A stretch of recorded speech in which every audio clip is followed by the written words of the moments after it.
90 days programme లో భాగంగా language and literacy development active కింద మనం ఒక కథ చెప్పుకుందామా? చెప్పుకుంటాం టీచర్. నేను కథ చెప్తాను, ఆ కథకి పేరు తర్వాత మీరే చెప్పాలి.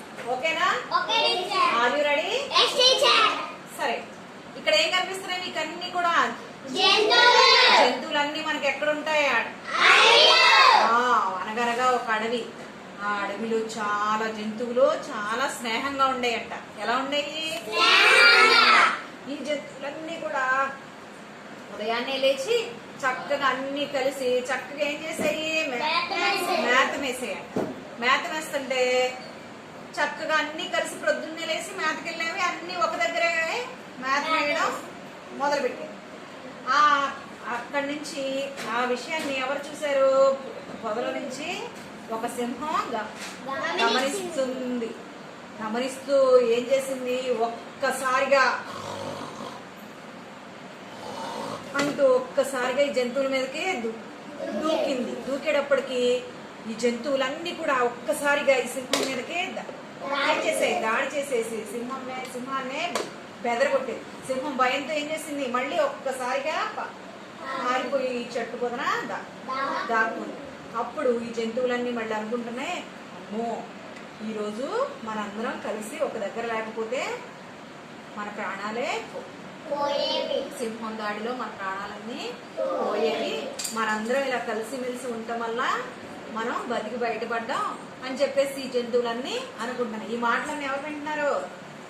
సింహం వింటుంది. సింహం అన్నప్పుడు అనుకుంటుంది, ఎలా అయినా సరే వీటన్నింటినీ నేను ఆహారంగా తినేయాలి, ఎప్పుడు దొరుకుతారా అని చూస్తున్నాను అని చెప్పేసి అంటుంది. అంతలో అక్కడికి ఎవరు వచ్చారు? ఒక నక్క అక్కడికి చేరుకుంది. ఎవరి దగ్గరికి? సింహం దగ్గరికి నక్క చేరుకుని, సింహరాజా నేను జరిగిన విషయాన్ని అంతా గమనిస్తూనే ఉన్నాను, మీకు ఒక ఉపాయం చెప్పనా అని చెప్పి అడిగింది. చెప్పు అంది సింహం. మరి మీరు వాటన్నింటినీ తినాలనుకుంటున్నారు కదా, నేను ఒక్కొక్క ఉపాయం చెప్తాను. అదేంటంటే ఒక్కొక్క జంతువుని వేరు చేసేస్తే వాటిని మీరు సులభంగా వాటిని తినేయొచ్చు అని చెప్పేసి దానికి సలహా ఇచ్చింది. ఆ పని చేసేది ఎవరు? వాటిని ఎలా విడగొట్టడం అని చెప్పి అడిగింది సింహం. ఆ పని నేను చేస్తాను కదా, మీరు తినడానికి సిద్ధంగా ఉండండి అని చెప్పి అంది ఎవరు? సింహం. నక్కంది. ఆ మాట ఎవరన్నారు? నక్క. నేను వింటున్నారా లేదా అంటున్నా. ఎవరన్నారు ఆ మాట? నక్కంది.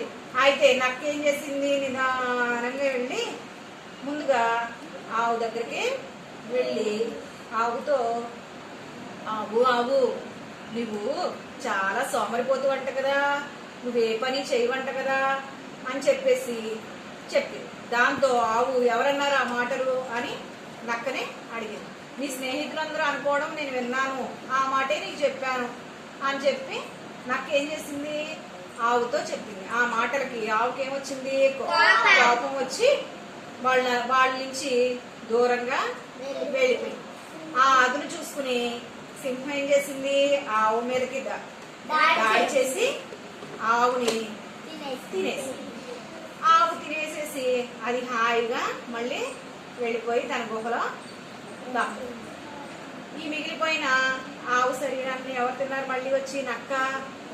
నాకు ఈరోజు మంచి ఆహారం దొరికింది అని చెప్పి నక్క కూడా తిన్నది. అలా ప్రతి జంతువుని కూడా ఏం చేసింది? అది ప్రతి దగ్గరికి వెళ్ళా దాన్ని వేరు చెయ్య. అలాగా సింహం వెళ్ళి దాన్ని చంపి తినేయాలి, మిగిలిన దాన్ని నక్క తినేయాలి. ఇలా మొత్తం జంతువులన్నింటికి కూడా ఏం చేసినాయి? అలా వేరు చేసేసి ప్రతి జంతువుని కూడా సింహం తినేసి, ప్రతి జంతువుని ఏం చేసింది? సింహం తినేసింది. అప్పుడు నక్కేమో మిగిలిన ఆహారాన్ని ఇది తింటూ హ్యాపీగా గడిపేశాం. అవునా? ఇప్పుడు నష్టపోయింది ఎవరు? జంతువులు. ఎవరి మాట విని? నక్క మాట విని జంతువులన్నీ ఏమైనాయి? చనిపోయింది. అవునా? అంతకుముందు అయితే ఇవన్నీ కలిసినప్పుడు ఏం చేసినాయి? సింహాన్నే దాడి చేసి సింహాన్ని ఏం చేశాయి? సింహం మీదకి దాడి చేసి దాన్నే ఎదిరి కానీ ఇవన్నీ చెప్పుడు మాటలు వినే ఉండటం వల్ల ఏమైపోయినాయి, అన్ని కూడా విడిపోయి చనిపోయాయి. కాబట్టి మనం ఈ కథకి ఏం పేరు పెడదాం? ఐకమత్యమే మహాబలం. కలిసి ఉంటే కలదు సుఖం. అదే ఐకమత్యమే మహాబలం అని చెప్పి కథకి పేరు పెడదాం. ఓకేనా?